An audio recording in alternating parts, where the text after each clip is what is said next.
Hello and welcome back to my channel.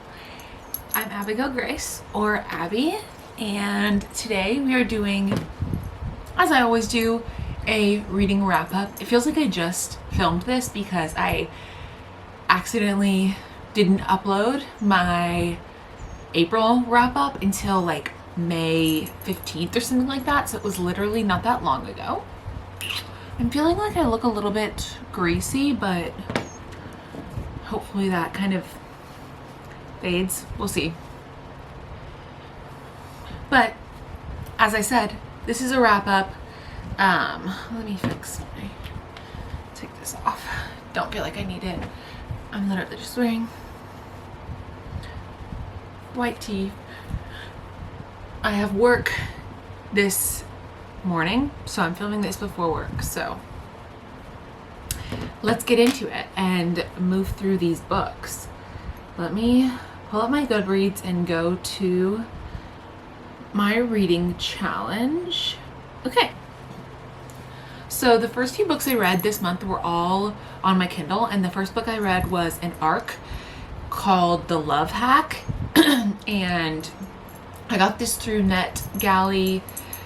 I ended up giving this one 3 stars, but I always feel bad when I get an ARC from like NetGalley or from the publisher, from whatever, and I don't enjoy it because they have given it to me early so that I will hopefully like give a good review and talk good about it on here and on TikTok and on Instagram. But this was not my favorite.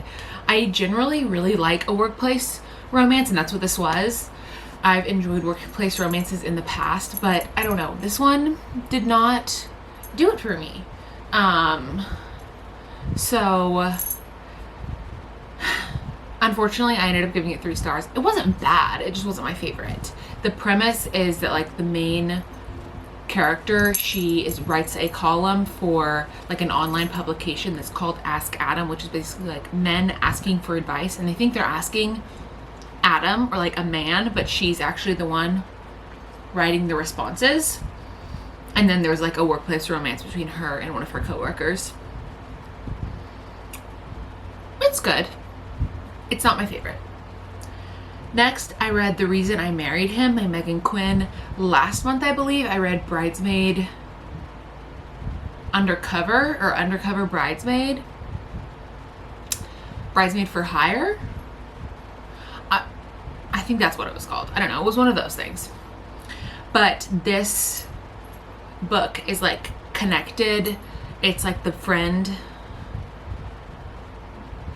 from that book is the main character's like sister, and this one it's like a connected series, but it's a different series. Anyway, it made me want to read this one. This one is Marriage of Convenience, and I love Marriage of Convenience, so I decided to just like randomly pick this one, even though it's the second like in this series.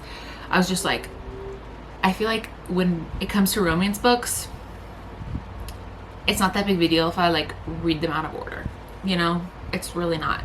So I picked this one because it was Marriage of Convenience, and it was good. I ended up giving this one 3 stars. Like, I think I've read several of Megan Quinn's books so far. Almost all of them are 3 stars.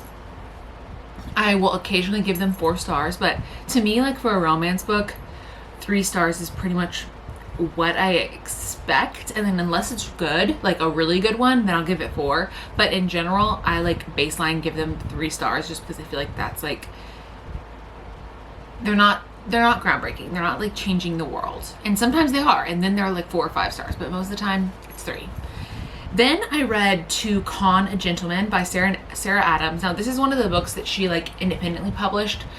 It's not out like traditionally through a publishing house like her newer books are. So I read this on Kindle Unlimited. It's a historical romance, and the main character tries to con the like MMC into thinking that she's pregnant so that he'll like give her money, and instead he says, no, I'm not gonna give you money, I'll marry you, that's the right thing to do. And so kind of catches her in her lie, and then they have to pretend to be engaged for his family. So I love it. I love like a fake dating. Historical romance is amazing. I ended up giving this one 3 stars. Next, I read Check and Mate by Ali Hazelwood. I read this for a video, which was followers choose what I read for a week. So I'll have that linked. If you haven't watched it, go watch it because I talk about this much more in there and I'm not going to talk about it as much here. But I did end up giving this one 4 stars. I really love Ali Hazelwood. Like pretty much all of her books are 4 or 5 stars. I've reread all of them. I loved Bride, and this was the only one that I hadn't read, and I kind of was waiting because I was like, I'm not sure how I'm going to feel about YA. Wrong. This was so good, and it really like the chess part of it was intriguing to me. I know nothing about chess, but I now all of a sudden like want to know more. Like the chess world is really exciting to me. But I loved Nolan and I loved Mallory. Like Nolan was perfect to me. I love He Falls First. Something about it is just top tier. So good job, Allie. This was 4 stars. Next, I read Rabid by Ivy Asher, and this was a Omegaverse book that I randomly selected from a TikTok because I was like, ooh, I think it'd be fun to like, after I read that, I was thinking about Bride, and I was like, I want another like Wolf Omegaverse book. And so I read Rabid, and as to be expected of a Kindle Unlimited like Omegaverse romance, it was amazing, but also like poorly written, you know? So I ended up giving it 2 stars because it's just like it's a 2-star book. Like, did I finish the whole thing and like enjoy the premise? Yeah, but 3 stars felt like I would have been like really overinflating this book from what it was. It's like the FMC, she like gets her wolf, and then like through a series of events it becomes rabid and is like banished from her pack. So she goes to a new pack where she is all of a sudden thrust into like this world where she thought this other pack was like savages, but it turns out they actually are not that bad. Anyway, if you like that kind of book, the Omegaverse, that stuff, then you might really like it. I know it's not for everyone. I like those, but only like in small doses. So that could be for some of you. It's also spicy, but if you have Kindle Unlimited, there's no harm in like checking it out. Next, also for that video of followers choosing what books I read The Reappearance of Rachel Price. Again, talked about that a ton in that video, so I'm not going to talk about it a ton now, but I did end up giving this one 5 stars. It might be more like 4.5 or 4.75, but I'm leaving it at 5 in Goodreads for now. I have really enjoyed all of Holly Jackson's books. I think they're so well done. There's always a twist, and like the ending is not what I expected. I don't read a ton of thriller mystery stuff, so some of that could be on me that I'm just like not experienced in the genre, but I really enjoy her books. And if you're looking for some like a thriller mystery that's not super like scary, this could be for you. Next, I read The Paradise Problem by Christina Lauren. Christina Lauren is a author like duo. They're friends. They write together, so you can see here. There's 2 of them. This was a book of the month pick for April or May. What month is it? May. And also read this for that video. The basic premise is marriage of convenience / fake dating. The main characters get married in college so they can afford like cheaper housing because they only qualified for like family housing, so they have to be married. So they get married for that. The FMC thinks that they've gotten divorced, but it turns out they've been married for all these years. And the FMC comes to her and is basically like, I need you to come to this wedding with me and pretend like we've been happily married this whole time, because I told my parents that I was married, but I haven't been. So that's this. Again, love Marriage of Convenience. This was 4 stars for me. I have read several of Christina Lauren's other things, but I think my favorite is Love in Other Words. Like, it's so good. It's top tier. It's 5 stars. And this one is like the closest to Love in Other Words that I've read from them. So I would recommend this one. Did I say it was 4 stars? It's 4 stars. Next, I read Anne of Green Gables by L.M. Montgomery, Lucy Maud Montgomery. I did listen to this, but I really went through an Anne of Green Gables phase, and I watched the movies. I obviously read the book. It's definitely, like, the book is for, like, young adults or, like, middle grade. I would call this middle grade fiction. So it's a super easy read. And I love Anne. I love, like, this edition is also so pretty. Oh, my camera's about to die. Why does it always die while I'm filming this video? I'm going to keep talking until it dies, but I highly recommend Anne of Green Gables. And if you haven't watched the movies with Megan Fowles and Jonathan Crumby, I believe is who plays Gilbert Blythe, you should. They're so good. They're so well done, and they are very similar to the book. So I highly recommend. This is 4 stars. It's hard to rate like a classic like this because obviously it's like a good book, but the fact that it's for middle grade, it is a little simplified for me, but I'm still gonna give it 4. Next, I read Foul Lady Fortune by Chloe Gong. This is the Barnes & Noble exclusive edition, so it has like these sprayed edges. It has like a little bit of a different color on the cover, and this is like a second interconnected-ish series to These Violent Delights, and it follows characters that were in that first series but a few years later, and different characters are the main characters. But the main premise is that Rosalind, our like main character, she was like had some kind of experiment done on her where she now is basically like immortal, where she doesn't age and she like heals very quickly. So she can get like stabbed and heal from it, like she can get shot, she can heal from it, like all that jazz. And she is put on a mission where she has to pretend to be married, and it was really good. Like, I've had these on my shelves for a few months now after I read These Violent Delights, and I didn't get into it right away after that because I like needed a break because they're kind of thick and long, and there's a lot of like historical stuff because it's set in 1930s, and there's like communism and the Japanese are invading. There's like a lot of like historical things happening in China at that time that like it's kind of dense to get through, but it is YA, and I really enjoyed it. This one I gave 4 stars. I'll talk about that second one in a minute, but the whole like world is 5 stars for me, and I really think it's really well written. Chloe Gong did such a good job with these, so highly recommend. Next, I read The Dixon Rule by Elle Kennedy. This was her new release. It's the second in the, what is the series called?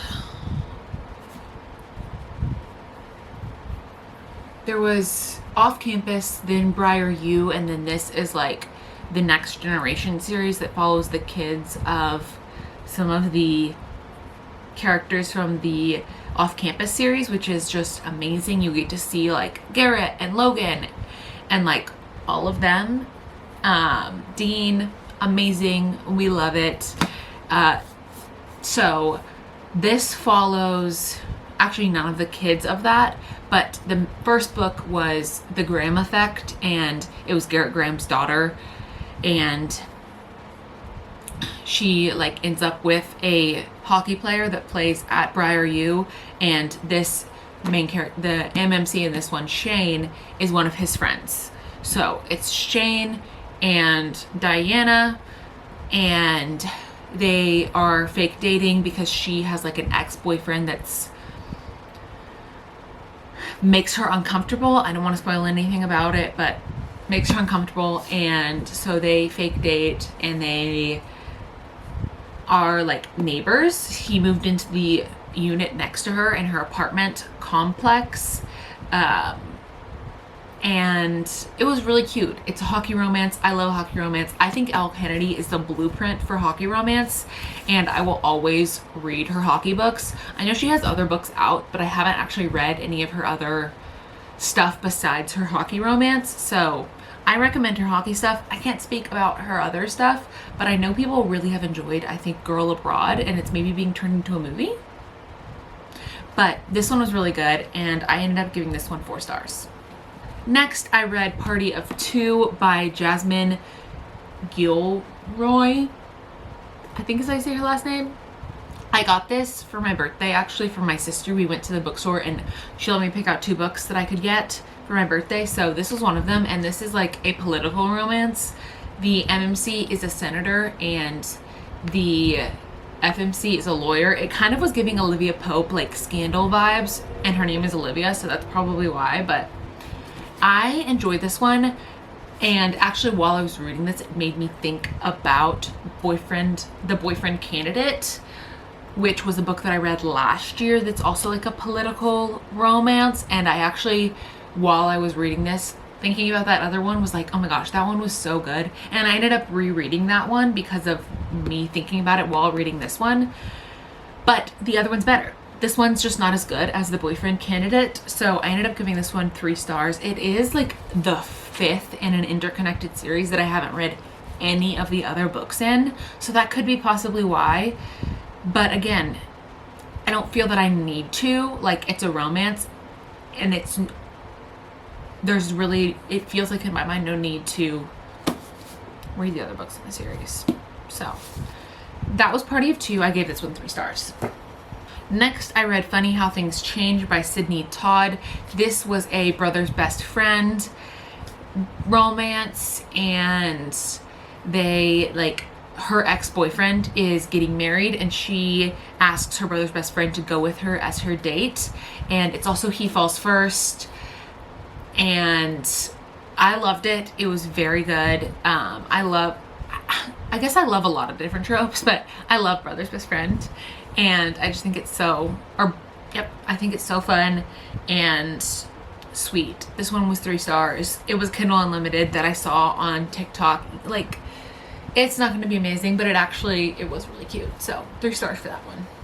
Next, this was one that I was the most excited about, and I actually moved other books on my TBR further down the list because I really wanted to read this one, and that is Perfect Fit by Claire Gilmore. This is the advanced reader copy. So this book comes out, when does it come out? October 2024, so not for several months. And I loved Love Interest by her. I think I gave it 4 stars. And I was really excited for this one, also because I saw that there was no 3rd act breakup. So if that's something that you hate, this one has no 3rd act breakup. So could really be for you. And it's set in Austin, which I'm like from the Austin area, but the main character is from Nashville, which is where I currently live. So it was like a fun like connection to like my world. She owns like a fashion company, and the MMC is her best friend's brother. Love that too. And they had like a falling out in high school, so it's actually not her current best friend, but he gets hired as the consultant for her like fashion company. And so they start working together. It's a little bit of a workplace romance. It's He Falls First. It's so good. No 3rd act breakup. I loved this one, and I can't wait for it to come out. I gave it 5 stars. Well done. I think this is better than Love Interest. Like, I'm so excited for more of Claire's stuff, and like I can't believe it doesn't come out until October, but highly recommend. Good job. Next, as I was saying while I was talking about Party of Two, I reread The Boyfriend Candidate by Ashley Winstead. I actually have a playlist that I created for this book. I really enjoyed this book when I read it last year, but I don't think I realized how much until I was thinking about it when I was reading that other book, and then I just knew I had to reread it. So the FMC like tries to have a one-night stand, but turns out that the guy she tried to have a one-night stand with is actually running for governor of Texas, and people have taken pictures. Basically, I love anything where it's like set in Texas because I feel this like hometown pride, even though I don't live there anymore. But he's running for governor of Texas, and pictures of them like together leak to the press, and he's basically like, I need you to pretend to be my serious girlfriend because otherwise it's going to ruin my chances during this election. And she's like, okay, but you have to do this for me. And so it's a really good like fake dating political romance, and I just love it. So definitely recommend this one. Next, I read Foul Heart Huntsman, which is the second book in the Foul Lady Fortune duology, and it's the final one. I gave this one 5 stars because yes, it is 5 stars, but also the whole series is 5 stars. And I really needed to give one of the books in the duology 5 stars. And I think as a complete set, it's 5 stars. This book was really good. The romance in this is so good. That's the same way I felt in These Violent Delights. Like the second one, Our Violent Ends, the romance of it is tear-jerkingly good, like so good. And there's so many good like moments. And obviously I can't really talk about anything in this because it's the second in a series and it's going to be fully spoilering the whole duology. So you should read it. It's a 5-star series for me. I talked about the first book. The second one follows the same characters. It's the same like continuation of that story. It literally picks up like the next day. There's no time that passes between the first and second book. But it is a thick boy. This is also the Barnes & Noble exclusive one, and I'm kind of bummed it doesn't have sprayed edges. Like the first one has sprayed edges, like that fun like red color, and this one doesn't. Why did they do that? They don't look as good next to each other when they don't both have sprayed edges. But anyway, this was really good. And I think, oh actually yeah, the mood reading vlog that I'm about to put up, it'll come out after this, but I read this for that video, so I'll talk all about it in that video if you want to know a little bit more details that are non-spoiler still. Next, I read Not Boyfriend Material by Becky Monson. This was literally like 300 pages. It was a, you guessed it, brother's best friend, but also workplace romance.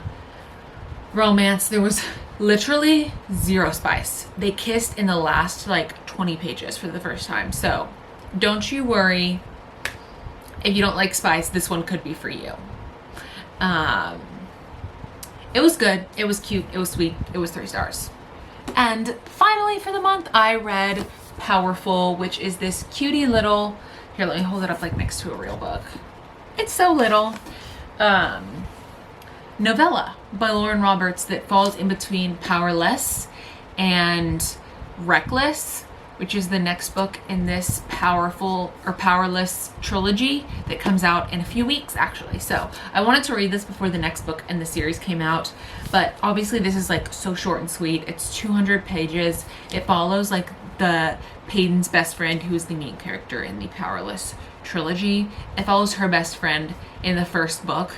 It takes place like in tandem with the events of the first book. So I say it goes in between, but it really takes place at the same time as the events of the first book. But you get to meet some like fun different characters and see Adina's story, which if you've read Powerless, you know how it ends because obviously this book ends the same way. But it is very good and sweet, and it's hard to like really rate a novella on the same level as I rate like a full length novel, because it's so much shorter and there has to be, you have to condense it down a lot. There can't be as much development of characters and events in this as there is in a full-length novel. So I still gave this one 4 stars, which I think is really good for a novella, because often I just give novellas like 3 stars because they're just mid. But this one was really good. And I also got the Barnes & Noble exclusive edition yet again because it had like some sneak peeks for Reckless in the end, which was really fun. So I got to read like a few chapters of Reckless at the end of this one. So if there's an exclusive edition for Barnes & Noble, I will try and buy it, because oftentimes there's like special content, which I love. I love getting the extra content. So this is Powerful, and that is the last book that I read in the month of May. It was also my birthday month. I meant to vlog my birthday, but I actually completely forgot and didn't vlog a single thing. So happy birthday to me. Thank you for sticking along for another year of me, of this channel, and I will see you somewhere else on the internet.